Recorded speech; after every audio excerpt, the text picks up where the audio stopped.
The life of Killua Zoldyck, Hunter x Hunter.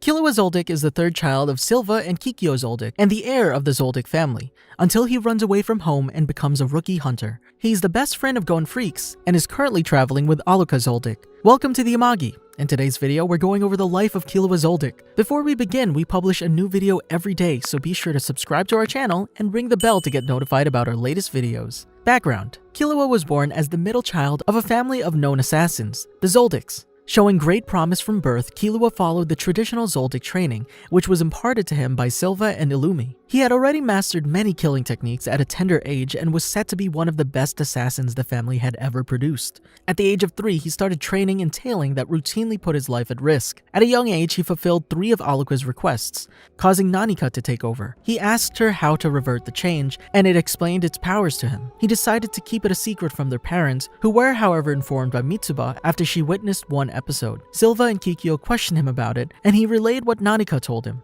adding that refusing 4 demands resulted in death only after Mitsuba is killed. At the age of 6, he was forced by Silva to battle in the martial arts tournament at the Heavens Arena until he reached the 200th floor, after which he was allowed to return home. It took him 2 months to reach the 150th floor and a total of 2 years to get to the 200th. When he was 6 or 7, he mastered the game of darts as part of basic training. Around the age of 9, he met and attempted to befriend the newly hired Canary. She thanked him for the thought, but due to their different status, she declined his offer to be friends. At an unknown point in his life, his family determined he lacked the mindset of a real assassin and had Illumi implant a special needle in his head to subliminally remodel his character through fear, as well as to prevent him from freeing Alluka from her playroom. Sick of killing, at the age of 11 he rebelled against his family, injuring his mother and older brother, and ran away from home to take the hunter exam for fun. By that time, he had already assassinated more people than the bombers combined. Hunter Exam Arc, First Phase. Killua is one of the few rookies who make it to Zaban Tunnel. He meets Tonpa and accepts the drink offered to him, despite suspecting the drink contains some chemicals. He later asks for 4 more cans, baffling Tonpa, but Killua reveals to him that he's built a resistance against poisons and would not be killed by them. Satots then arrives to announce the start of the 287th Hunter exam, in which the applicants would have to follow him to the next examination site. Killua uses his skateboard and passes by Gon Freecss, Kurapika, and Leorio. Leorio berates him for using a skateboard in an endurance test, but Gon points out that Satots only told them to follow him. Killua asks Gon's age and finds out both of them are almost 12 years old. He decides to run alongside the group and asks for Leorio's age, calling him Pops. Insulted, Leorio reveals he's not even 20 yet, to the 2 boys' shock. 60 kilometers later, Leorio becomes extremely exhausted. Killua is convinced that he's dropping out and tells Gon to leave him behind. Leorio finds the motivation to continue running, and Gon picks up Leorio's suitcase with his fishing pole. An impressed Killua wants to try it, while Gon wants to try his skateboard. Halfway up the stairs, Gon and Killua reach the front of the group, with Killua claiming the reason is the slow pace. Gon inquires why Killua wants to be a hunter. Killua answers that he doesn't, only that he's interested in taking the exam because it has been described as really tough. Although for the time being, he finds it tedious and boring, he returns the question to Gon, who explains that his father is a hunter and that he wants to follow in his footsteps.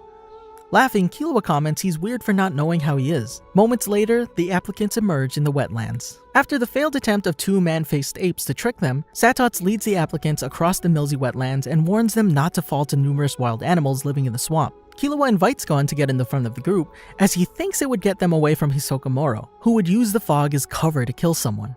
He explains that he could feel it because he's like him. When the applicants behind them start falling prey to the endemic flora and fauna, Killua warns Gon to remain focused on the runners in front of him, as it would be easy to fall into the animals' traps if they're separated. When he hears Leorio scream, however, Gon rushes to him against Killua's advice, leaving him to continue the run alone. Hunter Exam Arc, Second Phase. Killua makes it to the Visca Forest Preserve, the site of the second trial, which the applicants reach 5 minutes before noon. He's pleasantly surprised to see that Gon got there, and stumped by his declaration that he followed his friend's cologne. The rumbling sounds coming from inside the building cause Killua to assume that there's some kind of beast inside, but when the doors open, it turns out to be Buhara's stomach. The examinees meet gourmet hunters and proctors Menchi and Buhara, who reveal the second phase entails cooking. Buhara requests a whole roast pig from each applicant, but the only one in the preserve is the world's most dangerous pig. Nonetheless, Killua and Gon's friends easily complete the task along with 66 other applicants. However, Menchi baffles the examinees when she requests they make sushi, as none of them know what it is. He almost fails the trial, but passes the amended phase when Chairman Netero intervenes. The test is taken to Split Mountain, where examinees hunt for spider eagle eggs. At the end of this stage, there are only 42 applicants left, among whom is Killua. Hunter Exam Arc, a game at midnight. The 42 remaining applicants board the selection committee's airship, where Netero announces the next phase of the exam will begin at 8 a.m. the following day. Killua and Gon excitedly explore the airship before admiring the view from a window. Gon inquires about Killua's parents, who states they're both assassins before passing it off as a joke, but Gon believes it to be true. He states he refuses to take over the family business and would like to turn them in and reveals he escaped from home. While the two chat, Netero shoots his bloodlust at them and dashes past them, pretending to have just arrived from the opposite direction. Killua concedes he's fast, but his nonchalance irritates him. Killua hopes the exam will become more challenging, so Netero challenges them to a ball game, promising to issue their licenses on the spot if they win. Killua goes first, approaching him with Rhythm Echo, but dodges all his offenses. Killua attempts to cripple him, only to be the one hurt from the kick. He switches with Gon, criticizing him when he bumps his head on the ceiling while jumping too high. Time passes, and when it seems Killua and Gon have tried every possible tactic, Netero suggests the two boys attack together. Gon manages to distract Netero long enough for Killua to kick him in the back of the head, but Netero kicks the ball away before he can grab it. Gon redirects it, and they almost succeed in catching it, but the chairman rockets between them and takes it. Killua calls it quits, having realized that Netero didn't resort to his right hand or left leg at all. He leaves without Gon, who's determined to force him to use his right hand. In the hallways, he bumps into two other applicants and, frustrated, tears them to shreds. Hunter Exam Arc, 3rd phase. In a sullen mood, he doesn't sleep all night. At 9:30 a.m., the airship lands on top of Trick Tower. The 40 applicants are informed that the objective of their trial is to get down from the tower alive within 72 hours. An examinee with experience in rock climbing begins his descent from the side, but is devoured by a flock of flying beasts under Gon's and Killua's eyes. The two catch sight of another applicant entering the tower through a trap door, but are unable to open it. They find 5 more close together, which they point to Kurapika and Leorio. Unexpectedly, they end up in the same room, where they discover their test requires 1 more applicant to start. After 50 more minutes, Tonpa drops into the room. They're forced to vote before opening every door on their path until they come to an arena. Ben Dot informs that they must win 3 out of 5 matches against his group of 5 prisoners to advance. Tonpa goes first and, to everyone's astonishment, surrenders immediately. After learning the prisoners want to stall them, Killua comments that Tonpa actually made the right choice, since Ben Dot would have probably crushed his larynx to prevent him from surrendering and then tortured him until time ran out. Gon excitedly volunteers to go next, his eagerness baffling Killua, who sizes Sedokan up and declares him not to be a threat. He challenges Gon to a match to see whose candle can burn the longest, allowing the group to choose between a long and a short one. Kurapika tells Gon to pick and that they will vote accordingly. He selects the long one on the basis that it will last longest. Though flabbergasted by his rationale, his teammates accept his pick. After Gon won his match, Kurapika engages in a deathmatch with Majitani. Leorio judges him to be dangerous, but to Killua, it's obvious that he's never killed anyone. He's favorably impressed when Kurapika one-shots his opponent. Leroot, however, points out that the match is not over since neither contestant surrendered or died. When Kurapika refuses to finish off the unconscious Majitani, Killua offers to do so, but Kurapika declines. Killua accuses him of being selfish, but Kurapika doesn't budge, causing Killua to withdraw his support of Leorio's proposition. A few hours later, he remarks that it seems likely Majitani will not get up. By making a 10-hour bet, Leorio gets the chance to verify his condition. He certifies Majitani's alive, which prompts Killua to suspect he may only be pretending to be unconscious. His bluff is discovered, but Leorio loses a total of 50 hours in a bet and in a rock-paper-scissors game with Leroot. Seeing Killua is their last chance, Leorio despairs to the boys' irritation. Leorio's attitude changes when he recognizes his adversary as the serial killer Jonas the Dissector. His criminal record piques Killua's interest, who steps forward. As soon as Jonas consents to a deathmatch, Killua plucks out his heart in an instant, smiling at him and crushing it in front of his eyes. The 5 applicants are declared victorious, and Killua invites Ben Dot to fight to pass the time, an offer the convict fearfully declines. The examinees are forced to spend the next 50 hours inside a locked room, where Kurapika questions Killua about his feat. Killua responds he modified his hand to make it easier, and that he used to be a pro, whereas Jonas was an amateur. When the door opens, the 5 face more trials and choices. The last test consists of one big decision, choosing between a long path, which the whole group can take but requires 45 hours to clear, and a short one which requires only 3, but which can be walked by only 3 out of the 5 examinees. With less than an hour left, Killua declares that, like Leorio, he intends to continue, and is willing to fight for that right. Gon comes up with the idea of selecting the longest path and breaking down the wall separating it from the short one with the weapons provided by the examiners. The short path turns out to be a slide that takes all 5 of them to the goal mere moments before the deadline. Hunter Exam Arc, 4th Phase. The 4th phase is a manhunt on Zevil Island, wherein the 25 remaining competitors are required to target and acquire their prey's tag. After a few moments of hesitation, Gon and Killua disclose the numbers of their respective targets to each other. Killua comments Gon has a stroke of terrible luck for ending up with Hisoka. After Gon declares he feels both scared and excited, Killua wishes him good luck. Killua is the 21st to disembark. On the 3rd day, he invites his pursuer to come out. When he doesn't, Killua walks to him, but Imori jumps out of the bushes when his brothers Amori and Umori arrive. He kicks Killua in the gut, who is unaffected by the blow, and pickpockets his tag. Since it's only 1 number off from his target, he asks the 2 other brothers if either of them has it. The Amori brothers get into formation, but Killua runs up a tree and runs up behind Amori, pointing his nails to his throat. When it turns out Umori is his target, he takes his tag and throws the other 2 away, switching them before the throw to trick Hanzo. 1 hour before the deadline, he leaves his hiding spot and reaches the landing site. Hunter Exam Arc, Final Phase. Netero summons all of the 9 remaining examinees, asking them what fellow applicants have their most attention and who they would be opposed to fighting. Killua replies Gon to the former question and Pakal to the latter, as it would make for a boring confrontation. 3 days later, the last trial begins at the committee-run hotel. It's revealed to be a tournament in which a single win results in clearing the exam. Netero explains that the number of matches at one's disposal reflects their scores, which befuddles Killua, who demands to know more about the scoring system. Netero refuses to disclose the specifics, but from what he says, Killua gleans that despite his physical superiority, the examiners see more potential in Gon than him. Hanzo and Gon are scheduled to duel first. Gon is immediately outmatched by Hanzo, who, after beating him up for 3 hours, breaks his arm. Gon refuses to give up, so Hanzo threatens to slice his leg off. Gon's unwillingness to have his limb cut off as well as to surrender causes the other examinees to start laughing, with Killua being left astonished by the sudden shift. Hanzo throws the match and knocks a protesting Gon unconscious. Killua asks him why he did that, confident that Hanzo would torture him into submission if he wanted to which Hanzo replies that Gon's lack of hatred caused him to like the boy, furthering Killua's envy. In the 5th match, Killua faces Pakal and immediately concedes, believing his opponents to not be worth his time. This ends up putting him against Gitaraker, who removes his needles and reveals himself to be Killua's older brother Illumi. Killua becomes afraid as Illumi proceeds to question his motives, with Killua admitting he doesn't want to become a hunter, but only challenge himself with the trials. Illumi expresses relief, stating Killua would not make a good one, as he's been molded from birth to be an assassin. Killua objects that there are other things he wants, above all being friends with Gon and living like a normal kid without killing. Killua is paralyzed by fear when Illumi threatens to kill Gon after Leorio states he already thinks of Killua as a friend. The older brother states that if Killua can defeat him, he will allow Gon to live, but he claims he already knows what Killua will choose since he trained him to never fight a stronger opponent. He orders Killua not to move as he extends his hand towards him, declaring their fight will begin the moment his fingers touch him or he moves. Distraught but unable to defy his brother, Killua surrenders.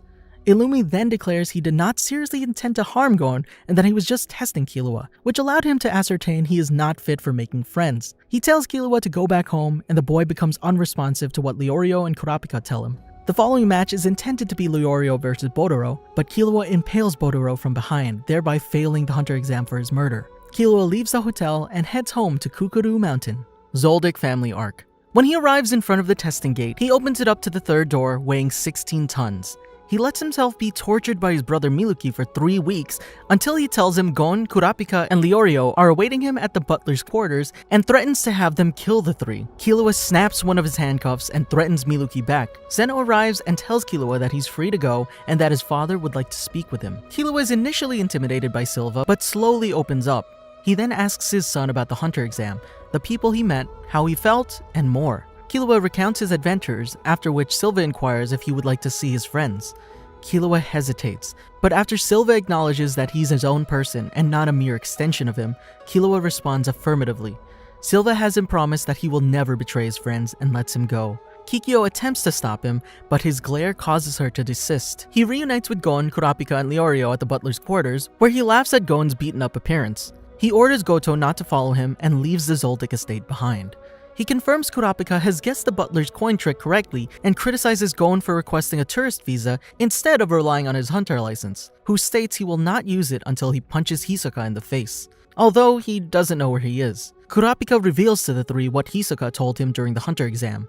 They agreed to meet again in 6 months, on September 1st in Yorknew City. Kurapika and Leorio depart that same day, while Gon and Killua stay together. Heaven's Arena Arc. Killua confronts Gon about his future plans and makes him understand he needs to train if he wants to stand a chance at landing a blow on Hisoka. They fly to the Heaven's Arena, where they can train and earn money at the same time. Gon is called to fight right after registering, and Killua tells him to simply push his opponent, since he's opened the first door of the testing gate, which allows him to launch his opponents out of bounds. Killua makes quick work of his own adversary. Instead of heading directly to the 180th floor, he contents himself with the 50th as he wants to advance with Gon. They meet a fellow fighter, a young boy named Zushi, and his teacher Wing. The three collect their prize, 152 each, the prize of a drink. Killua blows Gon's and Zushi's minds by listing the rewards for clearing upper floors, and by revealing he squandered the money he had made in sweets. The three wait for the announcement of their next matches in the locker room. Killua and Zushi are pitted against each other. To Killua's irritation, Zushi is made out to be the front runner. Killua determines him not to be a threat and leisurely walks to him. He swiftly dodges Zushi's punch and strikes him in the neck from behind, earning 2 points. Surprisingly, Zushi gets up unscathed. Killua repeats the attack with more power, but Zushi recovers immediately, awarding him only 1 point. While Killua is bewildered by his resilience, Zushi takes a fighting stance that terrifies him, reminding him of Illumi. Wing yells at his pupil, causing Zushi to rescind the technique. The match continues as before, with Killua scoring point after point without managing to KO his opponent. Frustrated, Killua hits Zushi with his real power, throwing him out of the ring. His fear of causing lasting damage is however replaced by amazement when Zushi staggers back up, only lightly affected. Killua is declared the winner. As he leaves the arena, he eavesdrops on Zushi apologizing to Wing, who scolds him for using Ren before the 200th floor. To Gon, Killua confesses that he felt from Zushi vibes similar to those his brother gave off in their confrontation. Wanting to find out more about it, he proclaims he and Gon are shooting for the top. They soon reach the 100th floor, getting their own rooms. Killua warns Gon they might meet real contenders, but the boy defeats his opponent without difficulty. They easily advance to the 150th floor, where a discussion about Zushi renews Killua's interest in Ren. He comes up with a contrived plan to find out more, but Gon points out they could simply ask Zushi. His explanation, however, is incomprehensible to them. Wing warns them against acquiring incomplete knowledge, to which Killua responds his brother is probably a student of Nen too. Killua requests a lecture, so Wing takes him and Gon to his hotel room. There, he proceeds to demonstrate the Nen of the Flame. He asks Killua if he can kill him, who responds he lacks the power to do so. After going through the first 2 steps, Wing states he will kill Killua and unleashes his Ren, causing a frightened Killua to jump back. After Wing finishes his explanation, Gon and Killua leave. Killua is certain that Wing lied, as both his power and Zushi's impossible resistance to injury were real. Not much later, the two qualify for the 200th floor. At around 8:10 p.m., they exit the elevator, but a wall of bloodlust prevents them from walking down the hallway to their registration desk. When Killua yells at the perpetrator to come out, a clerk turns the corner and informs them their eligibility expires at midnight. Hisoka then shows himself and pushes them further back with another wave of bloodlust, declaring they're not ready to fight on that floor yet. Despite his protests, Killua is unable to advance and can't figure out why. Wing appears behind the two boys and offers to teach them the real Nen. The clerk informs Killua that if he does not register by midnight, due to having failed to do so once before, he will be barred from all further combat. Killua asks Wing if they can be back by midnight, to which the teacher replies it's up to them. In Wing's room, he demonstrates the real Nen, and tells them they must master 10 lest their bodies are destroyed by malicious Nen attacks. He states there are 2 methods to awaken Nen, an orthodox one that would require 6 months, and an improper one that would jolt their aura nodes open on the spot, forcing them to learn 10 in minutes lest they pass out. Killua wonders why Wing suddenly decided to teach them, to which he replies that everyone on the 200th floor can use Nen and will forcefully initiate anyone who does not know it. He opens their aura nodes and, after a few seconds of panic, Gon and Killua manage to contain the leaking aura. Wing activates his Ren and directs it at them until they manage to cross the barrier of bloodlust, after which they return to the Heaven's Arena and pass through Hisoka's. Right afterwards, they're confronted by 3 fighters, Guido, Sadaso, and Realvelt. Gon and Killua rush to the registration desk, where they don't really respond to the clerk's enthusiasm about the prizes. Killua realizes that Guido, Sadaso, and Realvelt want to pick a fight on the same day as Gon to get an easy win, and Gon gives them the liberty to choose. They receive new rooms and discover Gon's match is scheduled for the following day, March 11th, against Guido. Killua spectates the match in person and yells at Gon to wait for Guido to get dizzy when he uses Tornado Top. He becomes deeply concerned about his friend when he cancels 10. Gon is eventually defeated, suffering multiple bone fractures. The following day, he chastises Gon for his recklessness. Wing arrives moments later to rebuke him as well, and Killua lies about how long it will take for Gon's injuries to heal. Wing thus forbids Gon from training in Nen for 2 months. He speaks to Killua in private, inquiring about their goals. Killua claims not to have any interest in Battle Olympia, but claims he cannot speak for Gon since he was clearly enjoying his match. He admits he's like him at times, only that he knows how to pick his battles. He assures the teacher Gon is not going to break his promise a second time. Sensing his regret, Killua asserts they would have learned Nen anyway and refuses to resume his training until Gon can too. He returns to Gon's room to inform him that Wing has authorized him to practice the 10 of the Flame, but finds him already performing it and joins him. 1 month later, he books tickets for Hisoka's match against Castro. When he goes to Gon's room, he's shocked to see his friend has already made a full recovery. He updates him on the magician's track record, noticing that despite claiming to be scared, Gon looks eager to fight him. Wing, however, forbids Gon from seeing the match. Killua sees part of Castro's interview and decides to check if he has a reason to be as self-assured as he sounds. He activates Zetsu and easily gets past security. He glimpses Castro sitting in a chair, then a voice causes him to turn around, and he sees Castro standing behind him. He pretends he's a fan who wants an autograph, but Castro recognizes him and inquires about his impression of him. Killua concedes he seems indeed powerful. Castro returns the compliment, warning him to activate Zetsu when he's further away. Killua asks him how he managed to be in 2 places at once, to which Castro responds that he can't tell a potential opponent, seeing through Killua's lie that he no longer intends to fight at the Heavens Arena, then specifies the match will give him the answer. As soon as the match begins, Killua notices an irregularity with Castro's attacks. He recognizes his Tiger Bite fist, and when Hisoka figures out the nature of his double ability, Killua thinks that his initial impression that for a moment 2 Castro had appeared was correct. Like the rest of the audience, he's confused and appalled by Hisoka's grisly show, which allows him to kill his opponent. 1 month later, Killua and Gon reprise their training under Wing. The two are mesmerized by the promise string, after which Killua asks Wing what Hisoka's ability is. He plays the tape for them and states the magician used strands of aura, but his students are unable to see them. He tells them Hisoka is concealing them with Ian, and tasks Gon and Killua with practicing Ren until they can see them through Gyo. He authorizes them to fight on their last available day, which for Killua is June 9th. After Gon, Killua, and Zushi leave Wing's room, they decide to head to Killua's to revise what they learned. On the elevator, they sense Guido, Rielvelt, and Sadaso waiting for them. Killua is annoyed by their persistence and leads his friends away from them. Having sensed Sadaso's intentions, after they're finished with practice, Killua shadows Zushi, who is knocked unconscious by the newbie hunter. He steps out, offering to take Gon's place and give a win to each of the 3. After registering, he warns them not to play dirty again, but trails off before threatening them. As he carries Zushi away, he thinks to himself that it's difficult to live without killing. That night, he learns Gyo, and the following day, he discovers that Gon was blackmailed too. He pretends to have found Zushi asleep on the steps and has Wing play the tape for him, managing to see all 15 strands of aura and correctly guessing their properties. Since both Gon and Killua have achieved a good working command of the technique, their teacher allows them to fight earlier than agreed, so Killua picks May 29th, the date of his scheduled fight against Sadaso, pretending it's his birthday.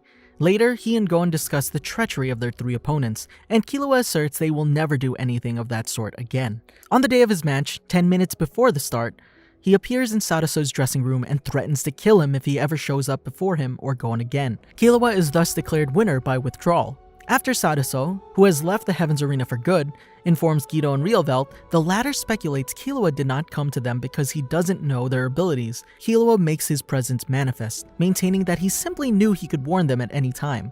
He recommends they respect the rules. He and Gon keep training, and on June 4th, Killua observes Gon's match against Guido, taking note of his friend's fury, and later confronts Rielvelt. As soon as the signal's given, Killua leaps up, attempting a sneak attack, but jumps too high and Rielvelt escapes with Aura Burst. The latter pulls out his whips and tries to push Killua out of the ring with Song of Defense, but Killua easily catches them, which result in his electrocution. Unfazed, Killua flings his opponent high in the air, revealing that he can withstand electrical shocks, and asks a plunging Rielvelt if he wants him to catch him. Rielvelt begs to him, so Killua complies while holding onto his electrical whips, knocking him out. After the match, he cautions Gon about the electricity, to which the boy responds he has already come up with a plan. Killua gets another win after Guido forfeits and watches Gon's fight with Rielvelt. The following day, Wing introduces his students to Hatsu. Through water divination, Killua is revealed to be a transmuter. After 1 month, Killua and Gon hone their Hatsu to the point that Wing announces they've mastered the basics. He tells Killua that he will pass the hunter exam without any problems should he attempt it again. The following day, he spectates Gon's fight against Hisoka, thinking that Hisoka's awareness of his superiority causes him to be careless. When Hisoka shares the character traits associated with enhancers and transmuters, Killua reflects that he's correct. He's shocked when Hisoka gives Gon a sample of his real power and realizes he has attached bungee gum, although only after the fact, as well as the difficulty of avoiding the ability. After the match, Killua and Gon pack up and set off to Whale Island. Yorknew City Arc. As soon as they arrive at Gon's house, Mito brings them into line. After a hearty lunch, the two boys explore the forest. Gon takes Killua to the place where he met Kite, and comes upon a welcome back gift left by Kon. When night falls, as they stargaze, Killua reflects that, unlike Gon, he doesn't have a goal, only things that he doesn't want to do. Gon embarrasses him by claiming Killua is his first friend his age, but after a moment he reciprocates. He agrees to travel around with Gon until he finds something he wants to do. He then inquires about Gon's birth mother, to which the boy replies Mito is his only mother. They head back and Killua falls asleep while Gon and Mito talk about Jin downstairs.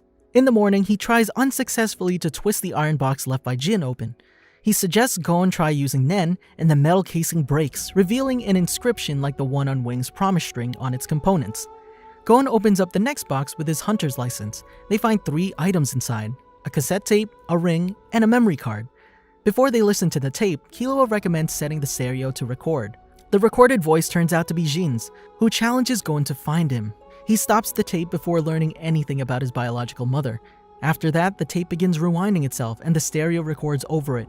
Killua tries to stop it by breaking it, but Jin's aura prevents him from doing any damage. In the end, both tapes are erased, to which Killua understands to be a way for Jin to cover his tracks, particularly against tracking Nen abilities. They focus on the memory card next, which Killua identifies as belonging to a Joy Station. He orders one for same-day shipping. All 30 slots of the memory card turn out to be used up by a game called Greed Island. Killua copies the save files before looking into the game, which is out of production. He discovers it's for hunters only, and it's sold at exorbitant prices.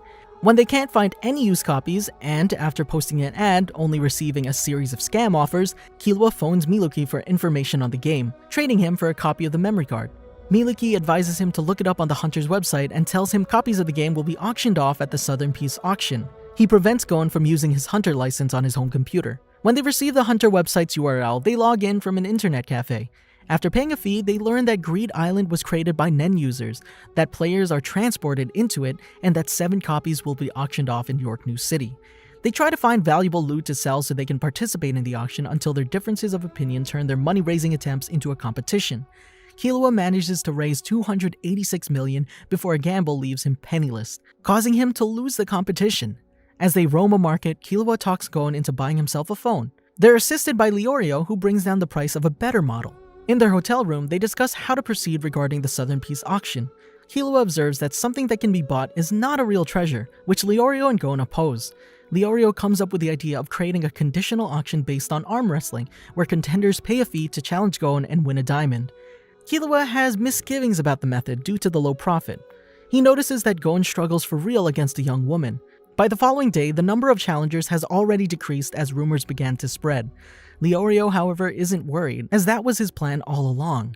As he predicted, they're contacted by people from the underground, who give them an invitation to a conditional auction, where the Mafia offers $200 million for each of the 7 people on the list they capture. Killua surmises that the 7 targets are spiders and that they stole from the Mafia, which is the reason why the selection and payment methods of the conditional auction were changed. This prompts them to call Kurapika, who doesn't pick up the phone. Against Leorio's hope that Kurapika has already captured a few members of the troop, Killua reveals that his father killed one 3 years before and warned his children to stay away from the spiders. On September 3rd, they purchase the Southern Peace catalog, where they learn more about the days when Greed Island will be auctioned. After that, they post an ad with a reward. As they walk next to a stand participating in a silent auction, Gon picks up a knife, which Killua recognizes as Ben's knife. He has Leorio get it for them and asks Gon how he knew it was a valuable object. Gon replies he sensed aura around it, which causes Killua to determine they can use Gyo to spot objects made by master craftsmen. The two participate in the silent auction. They find 4 objects shrouded in aura, and on all of them, someone named Zepile has already made a bid. Killua proposes making a bid at the last minute, which allows them to win 3 items. They take them to the Southern Peace auction house, but they're told their catalog has long since been completed, and suggest they try auctioning their items off at a dealer's market. Killua has an antique dealer appraise their items, which he passes off as property he found in his parents' storehouse. The specialist they turn to is sincere in his appraisal of the lithograph and the handmade doll, but lies about the worth of the wooden statue. Zeppal prevents Gon and Killua from being swindled, claiming the statue is likely a vault of treasure. In return for his help, they treat him to lunch. They start to exchange information by asking one question each, with Gon and Killua explaining they only picked objects that had aura around them, and that Gon wants to find a copy of Greed Island because it might contain clues as to where he can find his father. Zeppal reveals he made the vase the two boys were bidding on when he was working as a counterfeit, and impressed with them and smitten with Gon complimenting his craftsmanship skills, offers them his services. He opens the wooden vault and the three take the treasure to an auction preview, where, in order to lower the price, some interested parties list ways in which the contents of the vault may have been forged. Despite Zeppal's intervention, customers hesitate. Curious, Gon asks him what doctoring methods exist, and he explains cauterization, autopsy, and ostomy. They're contacted by Leorio, who's received a real tip on the spiders. Gon and Killua run off, leaving Zeppal in charge of the auction. They meet up with Leorio, and the three head to the bar where Nobunaga and Machi were spotted. Killua determines they're too powerful for them to take on, and realizes they want to lure someone out. The increase in tension between the spiders causes Gon, Killua, and Leorio to tense up. When the two prepare to leave, Gon insists on carrying on with the plan. Killua agrees to trek them with Zetz on the condition they fall back at the first sign of danger. He asks Gon if he has any shadowing experience, and he replies he followed Hisoka during the hunter exam, which earns him a punch from Killua. Although the two spiders can sense them, they can't determine their position. When the two stop in the middle of a courtyard, Gon and Killua hide in the adjoining abandoned building. When Nobunaga glances in Killua's direction, the two attempt to escape, but find two other spiders blocking their way. Killua runs into Finks and tries to confuse him with his speed, but the spider grabs him by the ankle and dodges the rocks he throws at him, as well as blocking his kick. By tearing the skin off his ankles, Killua manages to free himself. However, Nobunaga cuts his retreat, having entered the room through the window. They begin to interrogate Killua, who answers their questions sincerely. After asking him if he knows any Nen user who wears chains, Nobunaga demands to know if he prefers to die immediately or later. Killua accepts to be taken to their hideout. Killua spots Hisoka as soon as they enter, and they pretend not to know each other. Gon, however, reacts to his presence, but Killua manages to pass off his surprise reaction as being aimed at Shizuku, who arm wrestled him for the diamond. Impressed that Gon defeated her, Nobunaga challenges him at the same game. He beats him several times without effort, while talking about Uvogin and the Chain Dude. Killua repeats they've never heard of him, so Nobunaga threatens to kill him if he speaks out of place again. As he continues talking about him, Killua realizes the Chain Dude is Kurapika. When Gon, in a fit of rage, defeats Nobunaga and is restrained by Phaeton, Killua moves to help him, but Hisoka points a card at his throat. From the spiders' interactions, Killua understands that Pakunoda has the power to read memories through physical contact and that she's checked them while they were in the car. Nobunaga decides to keep them around until Chrollo's return to nominate Gon as Uvogin's replacement. Gon and Killua are locked in a room, with Nobunaga guarding the only entrance. Killua agonizes over whether he would have been able to intervene had the spiders wanted to kill Gon, sensing he would have left him to die. As Illumi's voice echoes ominously in his mind, he rejects that conclusion and stands up, ready to fight. However, he quickly desists and punches the wall in frustration. After a while, Gon tries to remember the three doctoring methods explained to them by Zeppal. Killua prepares to lay down his life to let Gon escape, despite being aware their chances are extremely slim. Gon stops him by punching him, which causes them to bicker until Gon remembers the third doctoring trick, ostomy. They prepare for combat, but instead of engaging Nobunaga, they each kick a hole in a lateral wall. Being closest to the stairs, Killua immediately runs down, but returns to pick up Gon when he asks for his help to confront Nobunaga. They escape while in a state of Zetz, with Killua chastising Gon for his naivete, as they would have never managed to defeat the swordsman. To get stronger so they can continue chasing the troop, Killua proposes asking Kurapika for help, as he believes he's the chain guy. They finally get through to Kurapika. Killua asks him for help in improving his Nen, but Kurapika refuses to help them against the troop, even when Killua offers information in exchange. Killua eventually snaps, swearing he will do anything to get Kurapika to cooperate, before handing the phone back to Gon. Kurapika promises to call them back. They return to the hotel where they find Zeppal and Leorio drinking themselves silly. After they recount what they've gone through, Killua states that for Kurapika to have managed to kill a spider, there must be some secret to Nen. Shortly afterward, Kurapika calls Gon to let him know several Phantom Troop members are dead. Killua and Gon reunite with Kurapika the following day, while the two boys have an ice cream eating contest in Day Road Park. After Leorio joins the group, Kurapika tells them about limitations and vows, adding that he will die if he uses his abilities on anyone outside of the troop. Troubled by the importance of the information, Killua protests against Kurapika's decision to share it with them and warns him that one of the surviving members has the ability to read memories. Unable to predict what Hisoka will do after the death of his target, Killua incites Kurapika to go after the spiders as soon as possible. With the additional objective of earning the reward offered by the Mafia, Kurapika refuses, but moments later he receives a text from Hisoka telling him the spiders' corpse were fake. Melody also tells him the 10 Dons have cancelled the reward, causing Killua to change his mind about pursuing the troop. Gon insists on going through with it, adding he has a plan on how to access Greed Island, of which he doesn't want to disclose the details yet. Finding the estimated and then corrected chance of success to be satisfactory, Killua agrees to leave the game to him and chase the spiders, provided Kurapika assists them. He silently wishes Kurapika will turn them down, but he ends up accepting their help. Killua volunteers to monitor their hideout. He protests when Kurapika gives Gon the job of distracting the troop so he can abduct Pakunoda. Killua and Leorio leave the table after Gon asks Kurapika to point a nen blade at his heart, but return clandestinely and eavesdrops on his explanation, making themselves manifest when Kurapika seems to be about to go along with Gon's request, and demand he does the same. Kurapika retorts he had no intention of stabbing anyone with Judgment Chain, and that he shared the secrets to reward his friends for their loyalty. Feeling more motivated than before, Killua stakes out the troops' hideout, but finds out that dozens of identical buildings have sprung out in the surrounding area. He explores the area and updates Kurapika, who tells him to go back to his post and wait for Melody to reach him. Sometime later, she calls him from the top of a building nearby, telling him to hang up the phone and whisper her a command so she can prove her identity to him. Thanks to her hearing, they manage to follow the group of spiders who leave the hideout from a safe distance, even as they mingle with the crowd. Melody asks Killua if he's an assassin, which he confirms. He awkwardly states he's not helping Kurapika because he wants to, prompting her to smile knowingly. Killua verifies if Pakunoda is in the group, which also comprises of Nobunaga and Chrollo. The two follow them on the subway, which allows Kurapika to determine they're headed to the Hotel Beitical. Kurapika and Gon launch themselves in pursuit, with Killua unable to stop them. When Chrollo, Machi, and Shizuku stop to confront them, Killua arrives just in time to take Kurapika's place, and he and Gon hand themselves over to the spiders. Machi binds them up with her nen threads, taking them to the lobby of Hotel Beitical. The three spiders phone their companions to let them know where they are, which Killua deduces will allow Kurapika to know as well, through Melody. He comes up with a plan, but requires the others to synchronize with him, so he continuously whispers to Melody to give them a signal if she can hear them. Leorio suddenly makes a scene in the lobby, communicating to the two captives the planned time through a coded message. 3 minutes before the execution, Nobunaga, Pakunoda, and Kortopi arrive at the hotel. Pretending not to want to look at them, Killua closes his eyes and tries to stall Pakunoda, who manages to read their memories 1 instant before the lights go off. Killua instantly frees himself and breaks her arm.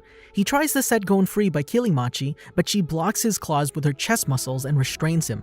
When the lights return, the spiders find out that Chrollo is missing. Kurapika leaves them a message warning Pakunoda not to share what she discovered. When he phones the spiders again, Kurapika uses Killua to verify if all the members are present. Gon and Killua are then taken to the Phantom Troop's hideout and chained. After a heated debate, Pakunoda is allowed to take Gon and Killua to Lingon Airport. On the way there, Pakunoda asks them why they don't run away from her, since she's injured. But Gon replies that they don't want Kurapika to become a murderer. When they're about to board a blimp, Hisoka appears and threatens to kill Gon and Killua if he doesn't get to fight Chrollo. Kurapika allows him to get on board as well, and the hostage exchange is carried out smoothly. Kurapika apologizes to Gon and Killua for putting them in danger, but states his quest against the Phantom Troop is not over. Greed Island Arc. On September 6th, Gon hopes Kurapika's fever won't go down for a while, so he wouldn't go after the remaining spiders. Unlike Killua, he's convinced that revenge is no longer Kurapika's objective. After Killua verifies that the spiders have put no bounties on their heads, Gon tells him his plan to be hired by Batara as players instead of trying to purchase the game, which Killua estimates to be likely to succeed. They head to the Southern Peace auction house where they meet Finks and Phaeton. Finks cuts their retreat and announces they're not pursuing Kurapika, since his nen may become stronger after his death and become too much for Chrollo to bear. Gon inquires about Pakunoda, learning that she's died. Finks tells the two of them that she was thankful to them. Gon and Killua approach Batara after the auction, claiming to be hunters and offering to play the game for him. They're initially not believed, but Batara agrees to have Tsezugeta assess them informally when Gon reveals he owns a save file of the game and the ring. At Tsezugeta's request, the boys perform Ren, however their prowess is deemed insufficient. Offended, they vow to pass the tryouts on September 10th. Killua concedes that to get stronger, they need to start working on their nen abilities instead of just using Ten and Ren, although he finds limitations as strict as Kurapika's unsuitable. He tries to help Gon come up with an idea, then when it's time for him to work on his idea, taunts him to keep him focused. After electrocuting himself with a taser, he attempts to replicate the properties of electricity, generating a small spark between his fingers. He makes rapid progress while Gon is stumped. When he hears Gon exult, Killua is relieved and at the same time determined to stay ahead. They keep training until the 10th, when they show up for the tryouts. Killua is surprised by the limited amount of information they're given and wonders whether he made the right call staying in his seat or if he should line up. Puhat's remarks causes him to understand that the tryouts are not conducted on a first-come, first-served basis. With renewed resolve, he goes in before Gon and, instead of his Ren, shows Sesugeta his Nen ability. He makes the cut, telling a baffled Sesugeta that he's been exposed to electricity since he was a baby. Intrigued by the loud crash that precedes Gon's admittance, he asks him what his special ability is, choking him when the boy refuses to answer. Sesugeta gives them a contract, which they give to Leorio for a quick check. From it, Killua guesses that Batara wants some items from inside the game. At 5 p.m., they ride a train to Batara's castle. They decide the order of entrance into the game through rock, paper, scissors, with Gon placing first and Killua 17th. Killua encourages his friend to use the saving file left to him by Jin and tells him to wait for him at the starting point. As soon as he enters the game, he feels eyes on himself from 2 directions, which he reckons to be where they can find 2 towns. He and Gon have a game of rock, paper, scissors to decide where to go, which is won by Gon. After learning that Jin left Gon only a recorded message, Killua suggests that they find out more about the game in a town. Shortly afterwards, they're targeted by Latarza, who casts Trace on Killua, who fails to outrun the spell. Releasing his bloodlust, Killua demands to know what Latarza did to him, who flees to Masadora. They head to the closest city, Antokiba, while wondering about the spell cast on Killua, which the latter determines to be magic from the game. They familiarize themselves with the monthly contests held in the city, the card conversion system, and the currency used in the game, the latter piece of knowledge being acquired at the cost of working in a restaurant for a few hours after eating a meal without knowing that Jenny aren't an accepted method of payment. Hearing a commotion, they run towards it and find Jeet dead, his midsection having blown up from the inside. The 2 boys become fearful that the spell cast on Killua might have a similar effect, but Nyx assures them that there's no such spell on the island and that the culprit is another player. He invites them to join his alliance, claiming to have a surefire, non-violent method to clear the game. Gon and Killua are suspicious at first, but accept to follow him when he gives them information about spells and teaches them to summon their binders when another player targets them. Other recruits are present at the meeting, such as Biscuit, Abengane, and Puhat. Genthru explains that there are no spells that can harm players in the game, and that the ones cast on the recruits are meant to gather information. He claims Jeet was killed by a ruthless player known as the Bomber. Gon, Abengane, and Killua then guess the 3 different methods to gather cards. Nyx incites them to join them so they can put an end to the violence of the game. Gon apologizes to Killua and refuses the offer. Killua declines as well, later inquiring about the reason behind Gon's decision. Gon confesses he was bothered by the way Nyx talks about Jin's creation and that players would go to such lengths to acquire cards. Killua helps him enlarge his horizons, suggesting that consensual violence and spellcasting are not inherently negative. Gon thanks him and tells him how happy he is that they're together, with an embarrassed Killua looking away while thinking he's the lucky one. Unbeknownst to them, Biscuit, which I'm gonna call Bisky from now on because she likes being called that, is spying on them, keen on ruining their friendship. Gon teaches Killua his trick to win at rock, paper, scissors, which was taught to him by a fisherman and consists in carefully looking at the opponent's fist right before the throw. 4 days later, on the 15th, Gon and Killua participate in the rock, paper, scissors tournament. They compete against each other in the finals, where Killua defeats Gon by switching hands at the last second. He's awarded the Sword of Truth, which he converts into a card. They come up with a few methods to defend their prize without spells. They notice they're being followed, but their tactics manage to thwart the attempts of the first 2 players who try to take their Sword of Truth, with Gon taking the spell card from a 3rd player's hand before he can cast it. In the end, however, they're surrounded by a group of competent players and lose the card. They decide to go to Masadora to get spells. They exchange their cards for money and buy a sketch map of the island. They're excited to learn that monsters and bandits lurk on the way to Masadora. Before they leave, Bisky begs them to let her join them. Killua refuses, but she follows them anyway. Despite their speed, Bisky manages to keep up with them. At one point, they seem to be ambushed by bandits, who, however, implore them to give them money to purchase medicine to fight off a deadly epidemic. Gon and Killua give them almost everything they have, but surprisingly get nothing in return. As soon as they leave the forest and head into the Badlands, they're attacked by Cyclops. Gon's punch has no effect on them, but they manage to easily defeat the whole group when Killua discovers their eye is their weakness. They're forced to flee when they're spotted by a melanin lizard. They waste 10 minutes trying unsuccessfully to catch a hyper puffball and later a bubble horse. They repeatedly fail to beat different Greed Island monsters until they see a suit of armor walking towards them. Bisky impatiently tells them to use Gyo, which allows them to find the radio rat controlling it and turn it into a card. Bisky proclaims herself as their new Nen instructor. Killua's reluctance causes her to hit him. Despite his continued protests after introducing herself, she reveals she used to be Wing's teacher and shows the two boys she's defeated the monsters they struggle against, claiming there's plenty of players who could kill them. She then senses Binold's bloodlust. Killua is amazed by her sensorial abilities and speed. After taking a detour, Gon and Killua reach her in time to see her effortlessly defeat her opponent. At their first training exercise, she has Gon and Killua fight Binold for 2 weeks inside a rocky arena. Killua nearly loses an eye while attempting to approach him, so he suggests throwing rocks at him. Taking the cue from Killua, Gon strikes the wall with Ko and uses a boulder as a shield. Half a day later, they have him surrounded with rocks blocking his field of vision. Gon creates a diversion, allowing Killua to pin him to the ground. Gon, however, stops him, insisting on training for the whole 2 weeks until they can take him one-on-one. They allow Binold to rest, awakening when he tries to use Zetsu. By the 10th day, both he and Killua become strong enough to defeat him.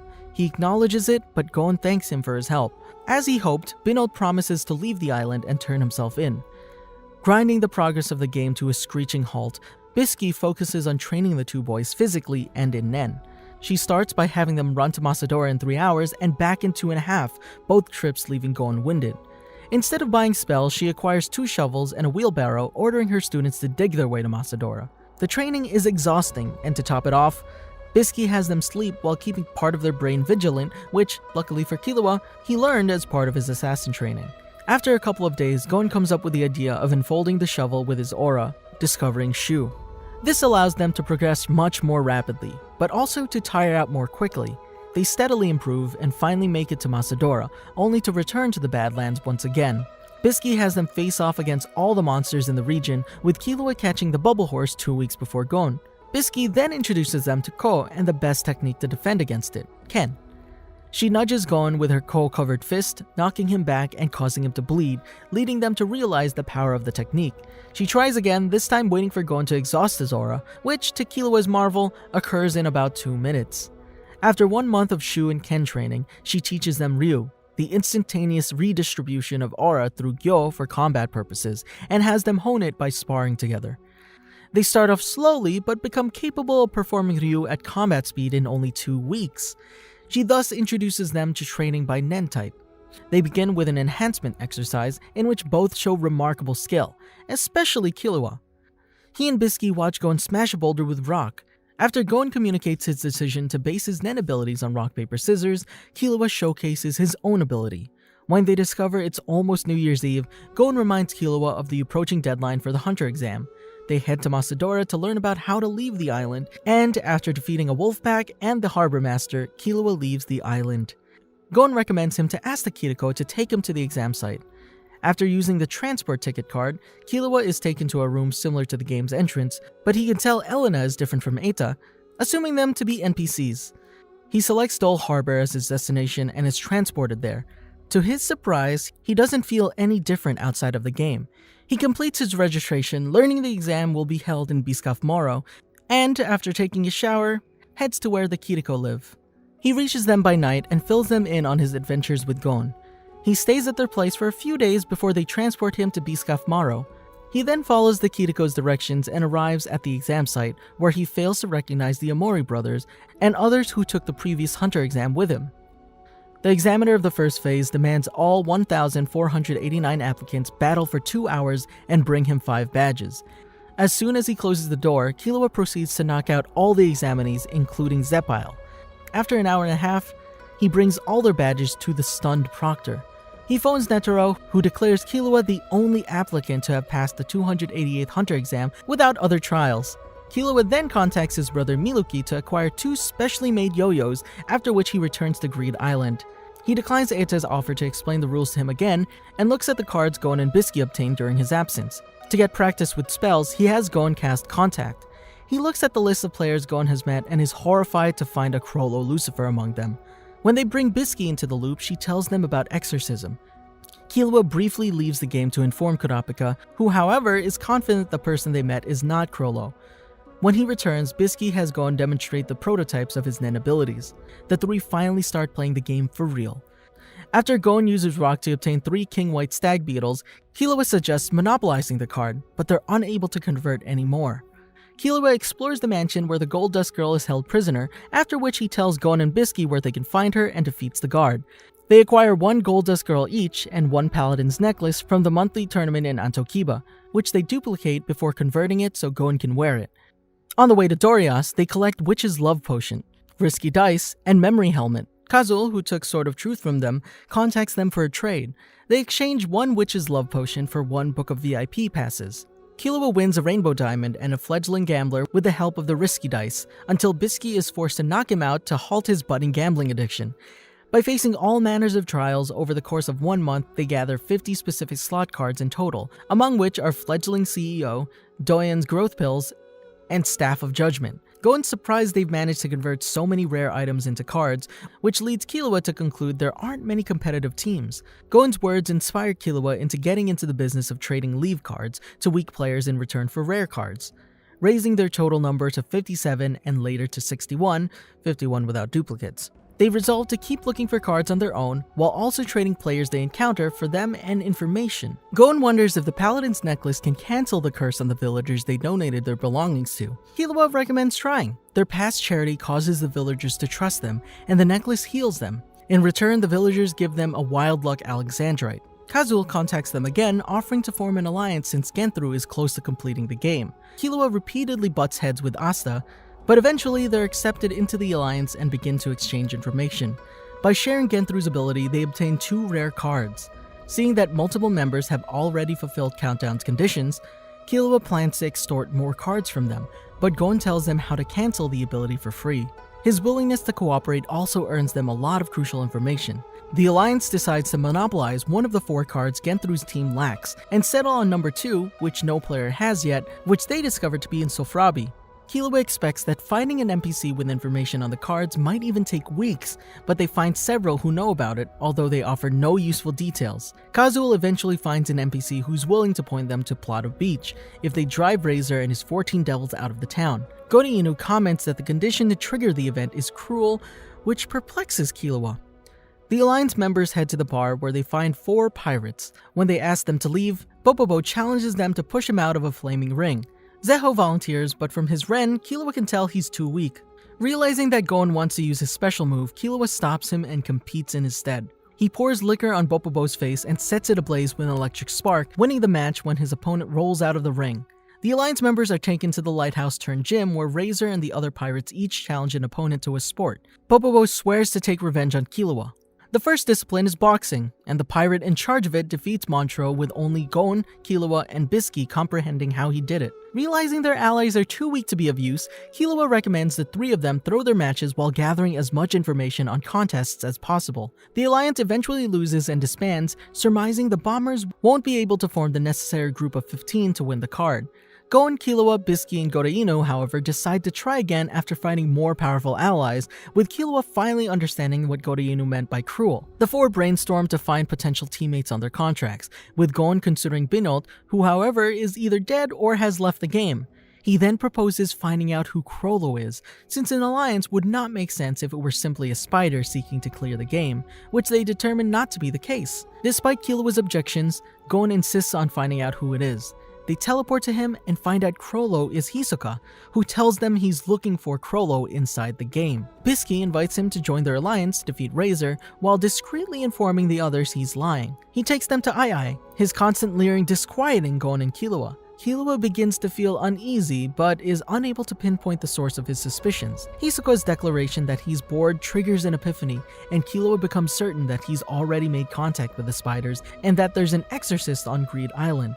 He refrains from sharing his inferences with Gon, who conveniently asks Hisoka to check his contacts to see if he's met Tetsugeta. To Killua's surprise, Hisoka lets them read the names of the players he's already encountered, among which there are no members of the Phantom Troupe. Killua surmises he was wrong, unaware that Hisoka doctored the list with texture surprise. Godainu negotiates for them, and Tetsugeta accepts. Killua wants to test him first. He and Gon are impressed with his jumping ability and copy it, shattering his record on the first try. Killua is challenged by Gon multiple times, winning every contest, and approves of Setsugeta. Their alliance now counting 9 members, they each choose a sport that fits their abilities. After a week of training, they head to the lighthouse, having recruited 6 more players to reach the required number. Barry, Kess, and Rodriet bets their opponents, after which Razor plans to enter the game himself. Bopobo, however, refuses to throw his match and urges Killua to fight him outside of the gym. He incites a revolt, which causes him to be killed by Razor. Killua pretends they hadn't chosen who would play sumo yet, assigning the win to a fodder player. Razor then challenges them to a game of dodgeball with the aid of his 7 Nen Beasts. Killua was shocked to learn that he was a death row convict and that Greed Island takes place in the real world. Goreino uses his own ability so they have 8 players, and after the rules are explained, the match begins. Killua jumps to catch the ball for his team together with Devil number 6, which lets him have it. Goreino takes out number 4 and number 5 before Razor catches his 3rd throw and strikes back.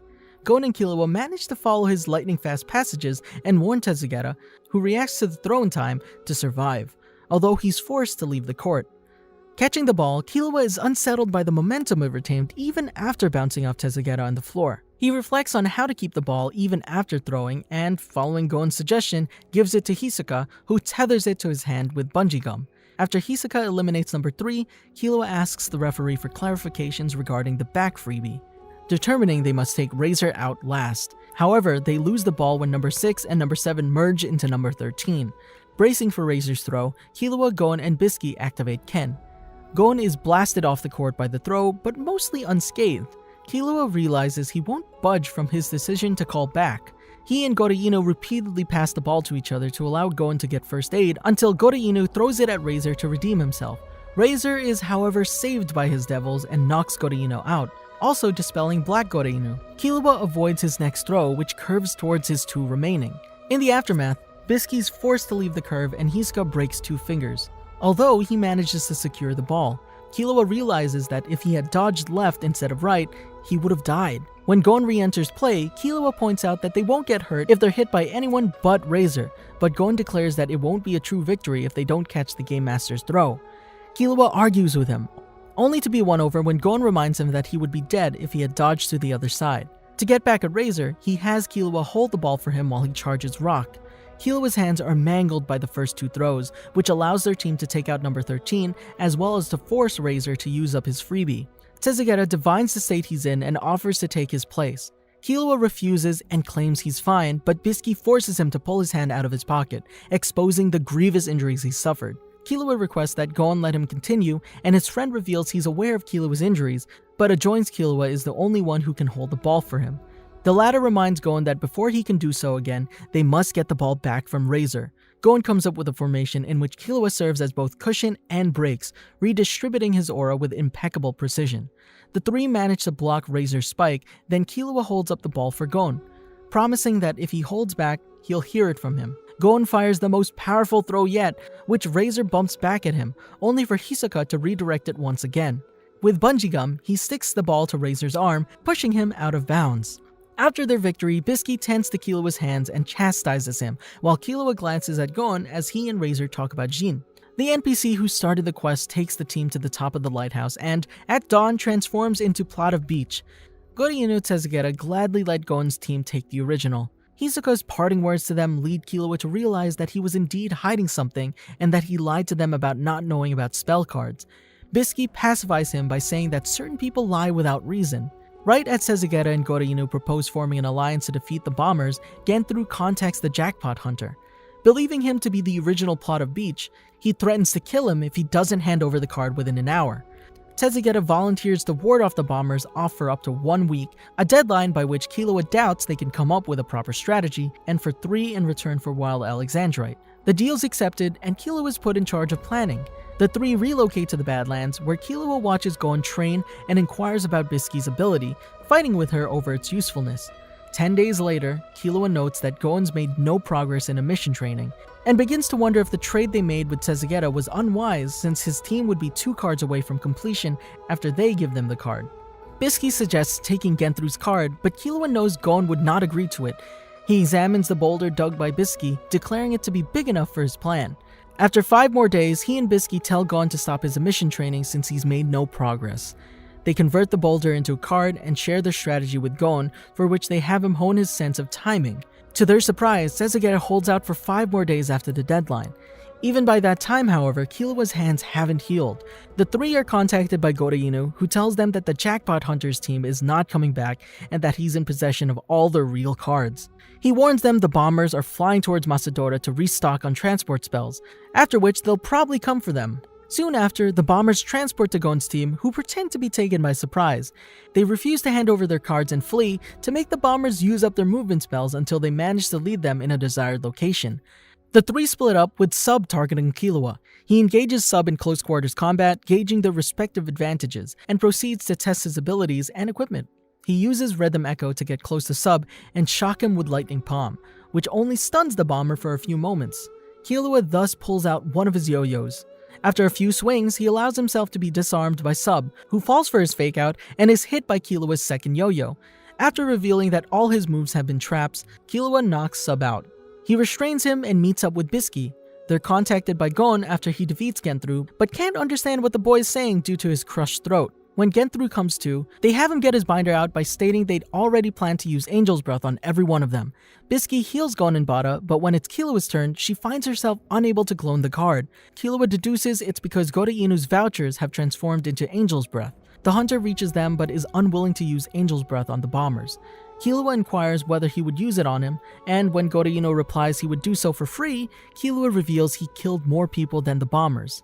Gon decides to respect their deal and activate the original Angel's Breath on Genthru, apologizing to Killua. This prompts Inu to hand them his own, as well as all his and Team Tezageta's cards. Killua's hands are healed, and he, Gon, and Bisky receive 1 billion each as a result of Batara rescinding the contract. When Gon places all 99 specified slot cards in his binder, an announcement goes off that alerts every player of a quiz test, the prize being the elusive Ruler's Blessing.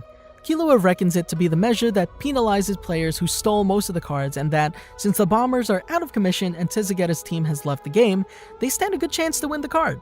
Multiple players teleport to the group's location, but only to offer them a deal. Gon gives the most exact responses and receives Ruler's invitation. Gasha and Zetzbellum attack him to get the card, but Gon's team easily defeats them. Killua then drifts to Limero so that Gon and Bisky can fly there too. After a majestic party, Gon, Killua, and Bisky pick the 3 cards to take outside of the game. The next morning, they leave Greed Island with Blue Planet, Paladin's Necklace, and Plot of Beach. Gon converts Paladin's Necklace to revert Plot of Beach into a company, which he had previously transformed with Clone, after finding out that the first contact on his list was not Inu, the person to enter the game after him, but an anagram of Jin. He proclaims the first thing he'll do after meeting his father is introduce Killua as his best friend, to the latter's embarrassment and moving Bisky to tears.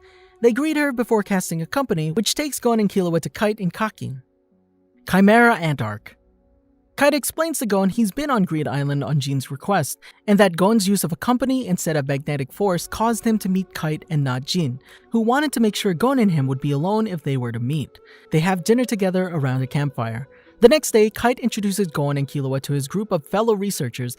Monta and Banana recognize Killua's surname, although he explains he quit his profession as an assassin.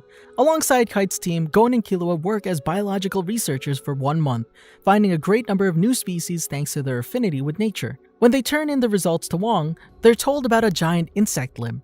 They fly to the Southern Peace auction house to investigate. The field research is unsuccessful, but Podongo discovers the limb came from a man-sized chimera ant queen, an insect that devours other animals and then gives birth to progeny that inherit the characteristics of the different species it's eaten. Killua states that a chimera ant queen of that size could prey on humans. After researching the currents, Kite bets that the Chimera Ant Queen might have washed onto an anarcho-primitivist, autonomous nation called Neo-Green Life. Following his hunch, they head to NGL. Only Gon, Killua, Kite, Stick, and Podongo are able to cross NGL's border stop due to the country's strict rules. They rent horses and plan to search along the coastline, although Killua is suspicious of the information their translator guides feed them. After receiving an SOS message from Ponzu containing the location of the nest, Kite, Gon, and Killua rush to help. They cross a deserted village. Gon finds animal carcasses impaled by Ramot, who beats him and Killua back. Kite tests them by making them fight the Chimera Ant. Gon and Killua tag team to beat him, and after Killua paralyzes him, Gon lands the near-fatal blow, but Ramot is saved by his squadron leader, Colt. Kite warns the two boys they'll see much carnage, but they're willing to continue nonetheless. The trio discovers the hidden side of the NGL, a narcotics factory once commandeered by the former kingpin of the country, Gyro. Once inside, Kite senses 5 presences approaching, causing Killua to realize he's using N. Yunju, Centipede, and Mosquito attack them. Killua faces off the latter, severing her arm when she comes within range. She retorts by ejecting a stinger from her mouth, which Killua dodges only to fall prey to her real poisonous stinger, located at the tip of her tail. He pretends to be affected by the toxin and, as soon as she looks away, breaks her neck and slashes off her head. Remember, Killua isn't affected by poisons, alright? Silly Chimera Ant. The trio discuss their Nen abilities and advance further in Chimera Ant territory. They find themselves surrounded by the officers of Hagya Squad. Killua loses to Gon at rock paper scissors, so he goes second. He's initially concerned by Bato's attacks, but smiles when Gon reveals his true power. He then steps in himself, fighting Rhino and killing him easily. Kite then activates his crazy slots, summoning a scythe. Gon and Killua sense its power and jump up as he decimates the officers with silent waltz. When he complains about the unreliability of his Nen ability, Killua wonders again why he made it so. That night, the trio spots Hiden, Flutter, and Hagya, who however withdraw without a fight. When they're within sight of the nest, they're located by Neferpito, who's upon them in an instant and cuts off Kite's arm. The two boys are momentarily overwhelmed by their ominous aura, but when Gon prepares to fight the royal guard, Killua knocks him unconscious and runs away with him, regretting their arrogance and weakness. He stops only when he returns to the checkpoint between NGL and the Republic of Rocario, where he updates Spinner and encounters the official extermination team formed by Chairman Netero, Moral, and Nov. The Sea Hunter berates him, while Nov dismisses his assessment that Neferpito was stronger than even the 3 of them. Killua understands he's not even in their playing field and is surprised when Netero hands him 2 halves of 2 tokens, stating that if he and Gon want to join them and continue living as hunters, they must hold on to them for 1 month. Killua takes Gon to a hotel and waits for him to wake up, guilt eating away at him for deserting Kite. When Gon comes to, however, he thanks him, believing he would have been a hindrance to Kite had he fought, and claiming that the hunter is still alive and needs them to rescue him. Killua is awed by Gon's capacity for hope. They resolve to get stronger and write on the city's bulletin board that they accept the challenge. They encounter Nov's eerie student, Palm Siberia, who tells them they have 1 month to defeat Moral's 2 disciples, Knuckle and Shoot. Each pair has 2 halves of a token, and to pass the challenge, the pair must acquire their opponent's 2 halves. Killua scouts Knuckle as he proclaims he's ready to fight with a megaphone, determining he's strong. He plans to improve their basics and find out their opponent's abilities. Gon disagrees with the latter proposition since they'll have no such knowledge in NGL. They go back to their hotel where they find Bisky waiting for them. She trains them to maintain a state of Ren for 3 hours, which will increase their stamina within battle. Less than 1 hour later, Gon collapses a few seconds before Killua, and they instantly fall asleep. Bisky uses her ability to reduce their fatigue. After about 10 days, Gon and Killua succeed in the task. Despite their exhaustion, Bisky sends them to confront Knuckle without their tokens, so they'll be able to fight him again if they lose. The Beast Hunter's superiority is clear to all 3 of them even before they clash. He orders them to punch him as much as they want, and if they fail to make him budge from his spot, they'll have to leave their tokens behind. When he thanks Gon moments before fainting from his rock, Killua judges him to be an idiot. They take him to their hotel room and, when he comes to, inquire about his motives for joining the extermination team. His statement that he wants to know who they're up against before killing them causes Killua to think he would die before finding out. The next morning, the 3 share breakfast, and Knuckle allows Gon and Killua to challenge him as many times as they want in the remaining 20 days. The boys spend the rest of the month training themselves by maintaining Ren for 3 hours and subsequently heading off to challenge Knuckle, but they can't draw out so much as half of his might. 10 days before the deadline, Gon wonders why Knuckle isn't allowed to go to NGL despite his power, with Killua speculating it's because of his personality.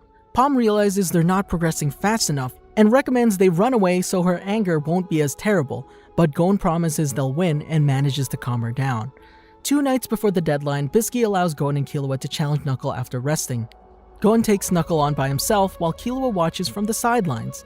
He's impressed with the speed with which Gon improves in combat, turning Zhazhanken's long windup to his advantage and minimizing the damage suffered by expanding his aura's area of defense. However, he notes that his friend is approaching the limit of his stamina. He's shocked to see Gon charge a Zhazhanken attack from a distance. Gon fires paper at Knuckle, and through round 2, he swiftly prepares rock while moving behind him for a pincer attack. However, he exhausts his aura before being able to land a decisive blow. Instead of fighting Knuckle himself, Killua takes Gon back to the hotel, warning Knuckle that he will never forgive him if the following day he will lose for not using his full power. As soon as he returns, Bisky immediately tells him to spar with her. She exposes his habit of fighting to run away if he reckons his opponent is stronger than him, always assuming the worst case scenario. She orders him to leave Gon's side if he can't defeat Shoot. At midnight, the two boys meet up with their opponents. Gon takes on Knuckle while Killua and Shoot relocate elsewhere. Killua musters up his courage by thinking that Shoot doesn't know his ability either. His opponent reveals a birdcage and 3 floating hands. He checks for traps with Gyo and concludes that Shoot is a manipulator. He repels the hands with his yo-yos when Shoot suddenly appears next to him. Instead of dodging, he tries to electrocute him, but Illumi's conditioning causes his body to freeze, allowing Shoot to land a blow on him. He begins to down himself, and after a few instants, his left eye disappears due to the effect of Hotel Rafflesia. He manages to avoid Shoot's next 2 attacks while chiding himself for only running away. Screaming, he discards his yo-yos and charges at Shoot, batting away his floating hands. Shoot sees electricity crackling around one of them and jumps back, remarking that he doesn't care for it. Unable to understand how his opponents know about his ability, Killua finds himself unable to keep fighting and gives up. In the morning, Killua and a defeated Gon accompany Knuckle and Shoot to the border with NGL. After they're gone, Gon breaks down in tears, lamenting his weakness. Killua tears up by his side, vowing to watch over him for the 30 days in which he will be unable to use Nen due to Knuckles' Hakaware, after which he wants to part ways with him. On the way back to Doli City, Spinner tells them about the small-billed swans from her hometown. As they prepare to enter the hotel, Killua realizes that the first person he will have to protect Gon from is Palm. He's outraged by Palm's demand that Gon do whatever she says to make up for breaking his promise of taking her to NGL, and even more by her request to be his girlfriend. So weird. So weird. After Gon manages to pacify her, the two head to the gym to train, and Killua compliments his ability to deal with her. Gon reveals he has experience with women, shocking his friend. Just as Killua catches himself losing his determination to leave Gon's side, Knuckle calls Gon to tell him they found Kite and will be back in 3 days. Relieved, Killua thinks that all that's left is for him to guard Gon for 1 month. He accompanies Gon to the woods next to the city as he makes preparations for his date with Palm. Back at the hotel, he learns from the news of a Chimera Ant attack on Pata City, deeming the threat to be sufficiently far from them. He lies to Gon, claiming the following day he will work out at the gym all day, whereas in reality, he disguises himself and follows him and Palm around. When they head into the woods, Killua senses the aura of a Chimera Ant. Fearing that Gon will attack it in rage or that Palm will start screaming at him, he decides to confront it himself. He leads the ant, who turns out to be Ramot, upwind and away from the two. When he prepares for combat, however, he finds himself paralyzed by Illumi's conditioning. Unable to react properly but unwilling to flee, Killua suffers a beatdown at Ramot's hands, while trying to resist his brother's influence. When his resolve reaches its apex, right before Ramot is about to land a lethal blow, Killua senses a needle in his skull and pulls it out, dodging the attack with surprising speed. He realizes that the needle was the source of Illumi's influence on him. He orders Ramot to tell the other Chimera Ants that he will be killed if they get near him or Gon. When Ramot begins to utter a protest, Killua tears off his head and crushes it. He rushes back to where he last saw Gon and Palm, and when he can't find them, runs to the hotel. There, he finds Palm make Gon write apologies over and over. Killua and Palm begin to fight. She tries to stab him in the head with a kitchen knife, but he easily dodges it. Why are you even trying, girl? He takes Gon and runs away, followed by a murderous Palm. He's astonished that even after that exchange, Gon believes he can reason with her. Gon and Killua hang together for the next 2 days, during which, unbeknownst to them, they're monitored by Shoot. The extermination team members then come together, and Shoot frees Kite from his birdcage, returning him to his normal size. Killua watches silently as Gon allows himself to be beaten by the manipulated hunter. When the second level of Neferpito's control is activated, Gon swears to Killua he will take the royal guard on himself. Knuckle asks Killua what caused the two of them to change that much in such a short span of time, to which Killua replies it's the Chimera Ants that changed them. Under the guise of the former king of the Republic of East Gorto, Merom initiates the process of forcibly awakening Nen in the civilians of East Gorto, resulting in the deaths of millions, in order to form his own personal army to conquer the world. Through Cult, the extermination team learns that the selection will take place in 10 days. Killua is concerned about Netero's silence, and just then he texts them the plan. When, after midnight, Gon reacquires the ability to use Nen, Moral demands that he strike him with rock. Gon's fury manifests in the form of tremendous aura output, and Killua calmly stops him before he can carry through with the attack. As per their request, the two of them are assigned to taking care of Neferpito. Due to Escorto's spy system, Gon and Killua are forced to infiltrate the country while keeping out of the sight of civilians. Upon crossing the border, they find out a massacre has taken place in an abandoned village near the border, which prompts Killua to deduce the selection has already begun. Gon decides to attempt to stop it, even if it means being discovered. Killua tells him he will do it by himself and that Gon should save his strength for Pito. He orders him to remain hidden no matter how many people he sees being murdered. He apologizes for lashing out, confessing he's on edge. He feels Melioran's gaze upon himself, but he and Gon split up anyway.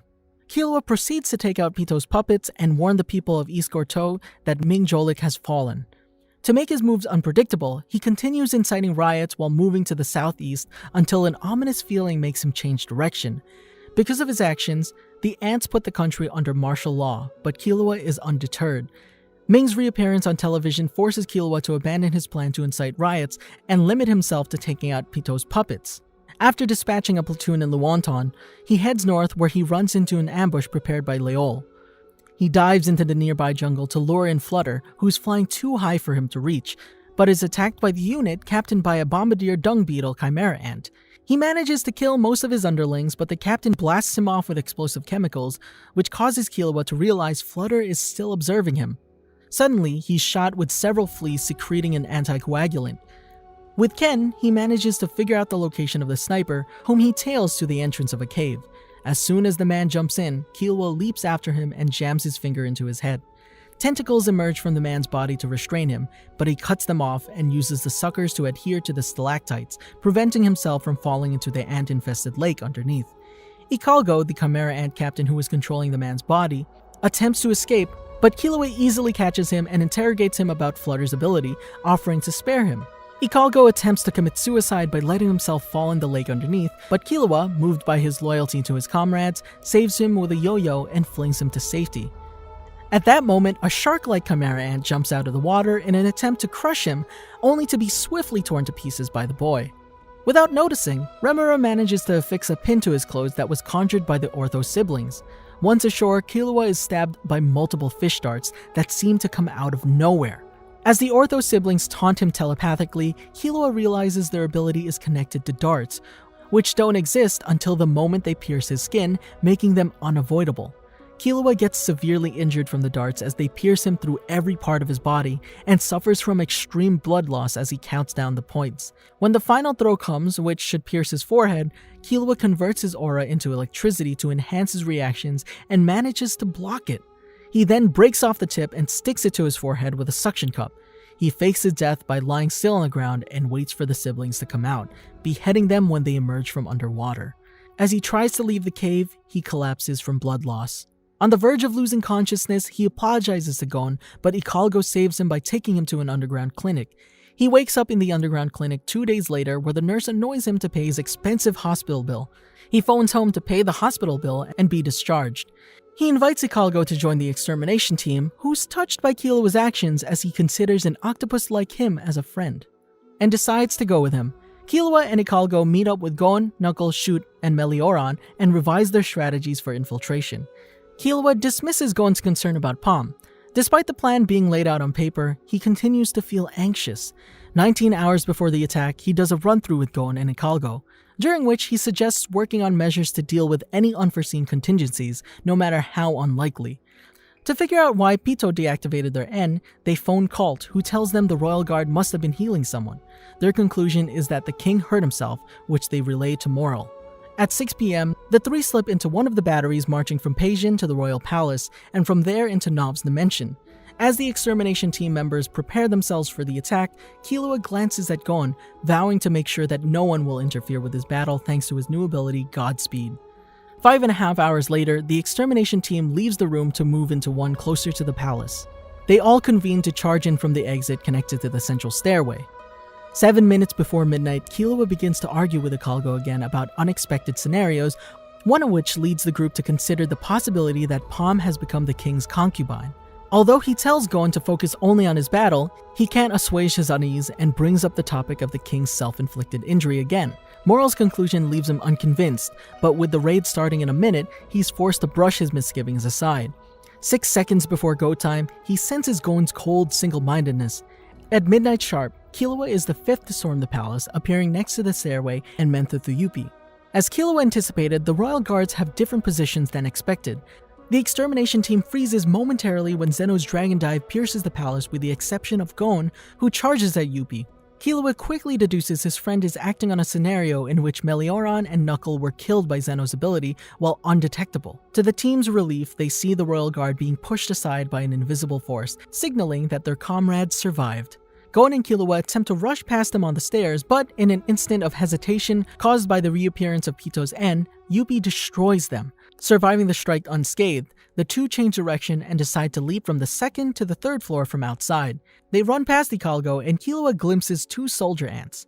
Subconsciously realizing they might pose a threat to the approaching Ikalgo, he dispatches them before even understanding what he's doing. Ikalgo's declaration that he's in his debt manages to calm his swirling emotions, and the boy reaches Gon just as Zeno is about to relocate Netero and Meruem.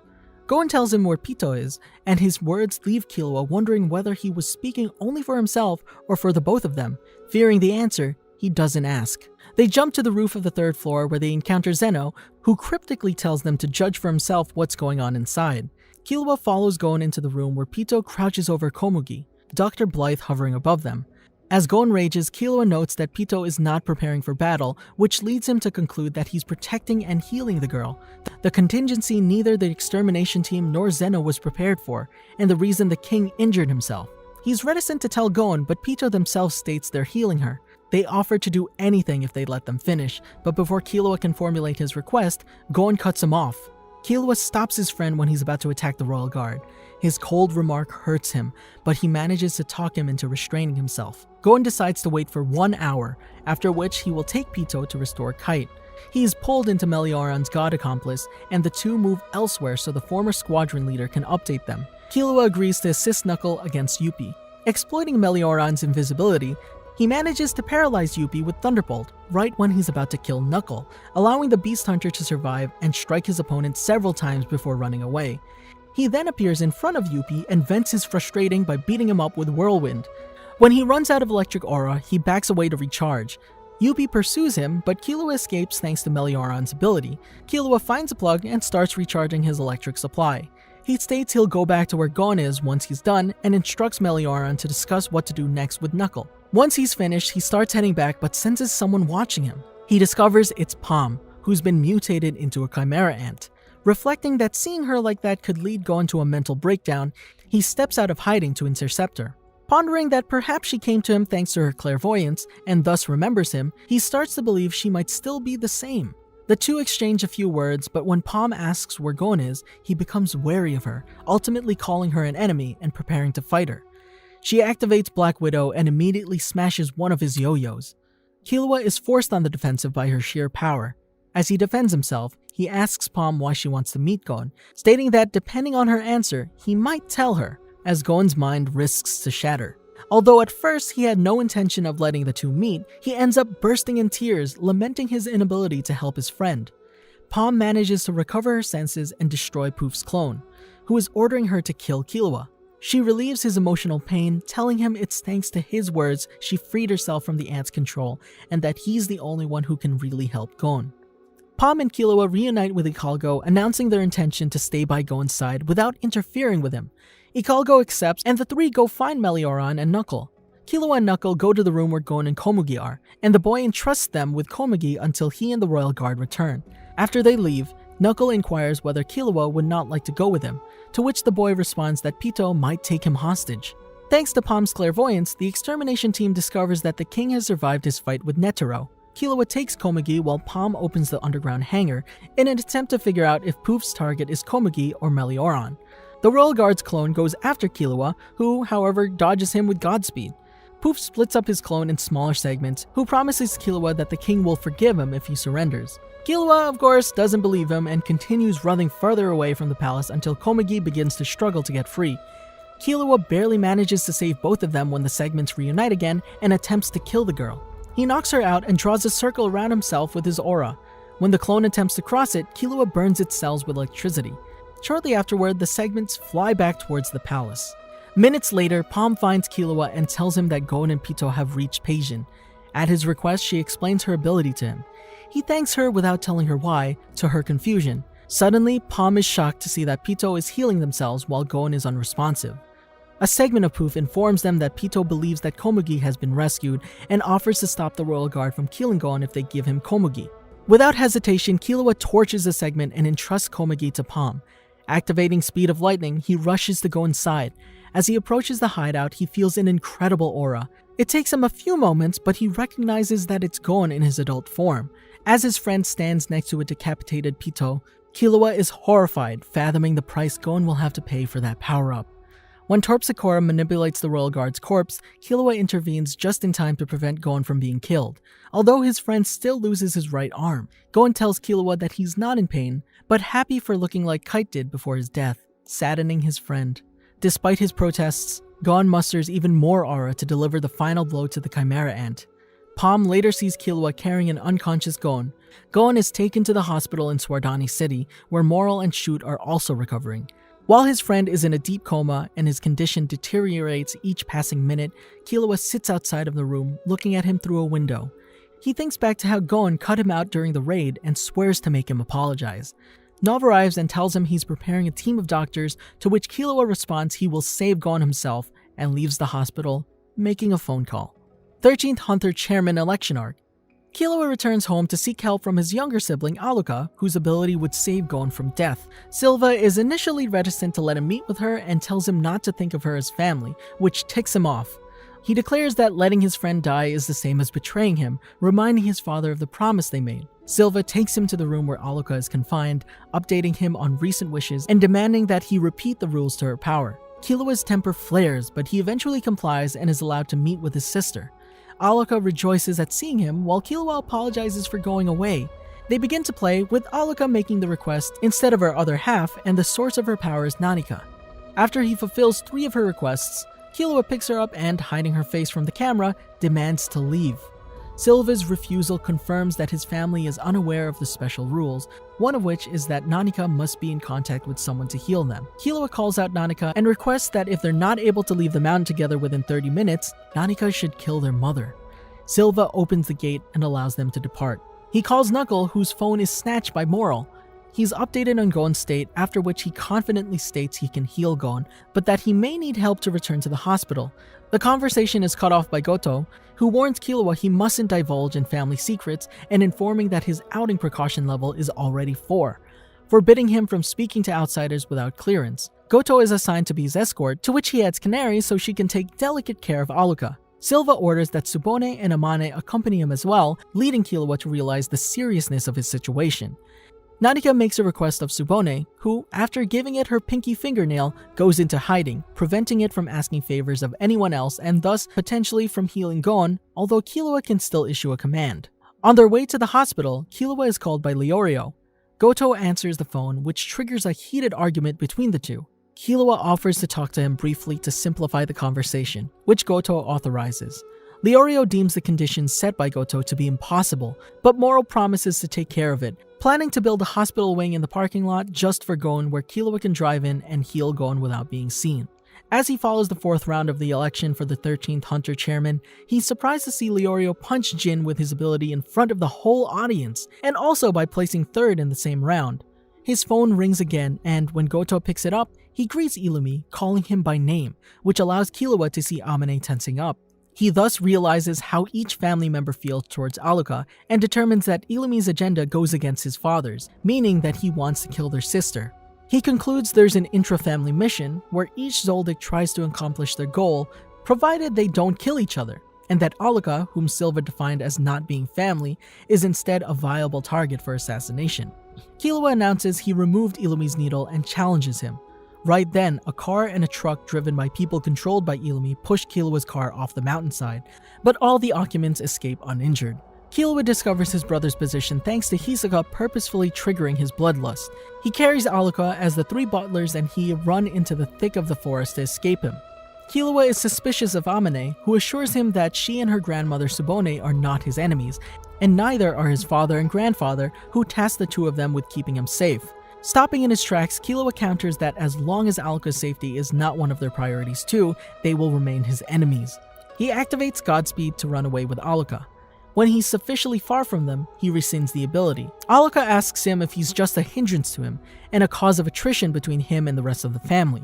Killua asks her back whether she would be sad if he were the only person who loved her, which makes her elated. He reassures her and promises that they'll always be together. Feeling someone's gaze on him, he resumes running.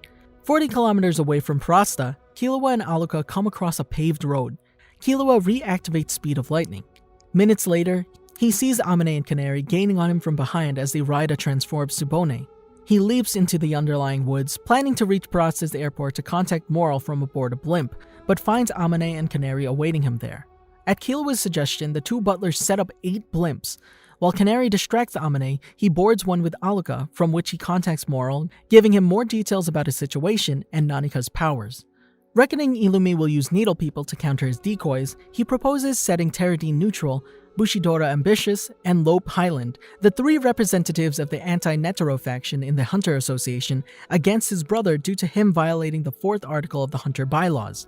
Moral is confident they would go along with it to garner more votes, although he recommends they only go after the Needle People. The anti-Netero faction thus targets Illumi. Disappearing above the clouds, Killua advances towards Swardani City. When they clear, he tries to contact Goto to no avail, so he phones Canary, asking her to tell Hashita to send out cars to 3 locations as well as one near the hospital where Gon is, confident that they've shaken Illumi off.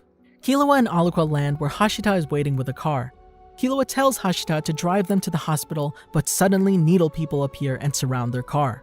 Befuddled, Killua orders Hashita to continue driving even if he should run them down, but the butler replies that he can't do so unless Illumi tells him, revealing 2 needles embedded in his forehead. Illumi then emerges from the dark woods. Killua is unable to understand how Illumi found them, so the latter proposes to tell him if he hands Alluka over, which Killua refuses to do. As he ponders how to escape without using Godspeed, which might hurt Alluka, Tsubone reveals herself. She guesses that Miliki must be transmitting information to Illumi through the video feed from her monocle, which she was unable to remove due to Kikyo's orders. Alluka makes 2 more requests of Tsubone, which are promptly fulfilled, with Tsubone offering to let Killua make a wish to pay the price with Amane. Illumi states that if Killua can let the 2 butlers die, he should have no problem letting countless strangers suffer the same fate after he heals Gon, and adds that since Nanika is not a member of the family, it can be used to kill another Zoldyck. Killua uses the wish to heal Tsubone's hand instead, asserting that there are no malicious demands after a healing wish.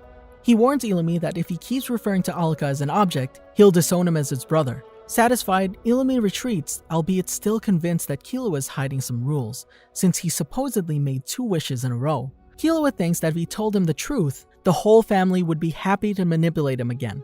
Killua puts a sleeping Alluka in the car, and Amane drives them to the hospital. When they reach Gon's room, Killua waits for Alluka to wake up under the careful watch of Tsubone and Amane. After she awakens, Killua tells her that his friend is sick and wants to make him feel better. Alluka responds by expressing disappointment towards having to turn into Nanika again and complains that she never gets to spend time with him. To which Killua responds they'll always be together afterwards, while thinking that once the wish is granted, he will ask Nanika to never come out again. Alluka goes into her wish-granting mode to heal Gon, and Killua asks Nanika to restore Gon back to normal. Releasing a tremendous amount of power, she complies. Gon is successfully healed, although Killua doesn't tell him he was the one to save him. While their other friends take him to see Leorio, Killua waits for Illumi in the hospital while Alluka sleeps. Illumi deduces that on top of making wishes, Killua is able to give orders to Nanika without fulfilling any requests.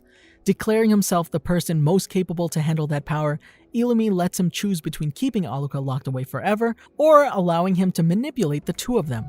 Killua uses Nanika to teleport him home, and asks Tsubone and Amane to leave him alone with Nanika lest he issues another command. Nanika asks Killua for a pat on the head, but he tells it not to come out anymore. Nanika seems not to understand, repeating that it likes Killua. When he demands it again more forcefully, Nanika, crying, retreats into Alluka. When his sister wakes up, however, she becomes furious with Killua and makes him understand that Nanika is a part of her. Killua apologizes to Nanika, admitting that he was still afraid of Illumi and swearing to protect both Alluka and Nanika. The 3 make up, after which Tsubone informs him that he's been released from his precautionary level. Killua and Alluka accompany Gon to the World Tree, where he's due to meet with his father. Killua makes a jab at Gon for his coldness during the palace invasion, but declares himself satisfied with his apology. He informs Gon that Nanika was the one who healed him. When asked why he wasn't told sooner, Killua responds that it's complicated and that because of her powers, Alluka was kept locked up. He declines the offer to climb the world tree with Gon, as he will travel the world with his sister. She assures Gon that once she's had Killua to herself for a while, she'll let Killua play with Gon again. Killua retorts he's the one doing the favor, lightheartedly adjoining that she is what Gon is coming second to. Promising to keep in touch and to stay friends no matter what, Killua tells Gon to send his regards to Jin for him, and the two part ways. Not long afterwards, Killua and Alluka watch a video sent to them by Gon of a flock of small-billed swans taking flight. Succession Contest Arc. Killua has a phone conversation with Kurapika in which, after being told about Kurapika's project of having trusted hunters get close to the princes as bodyguards, he recommends Bisky. He also warns Kurapika that if they get into a fight, as it's likely, the best way to calm and manipulate Bisky is to flatter her. Although he found it so disgusting, he never could bring himself to do it. Did you enjoy our video?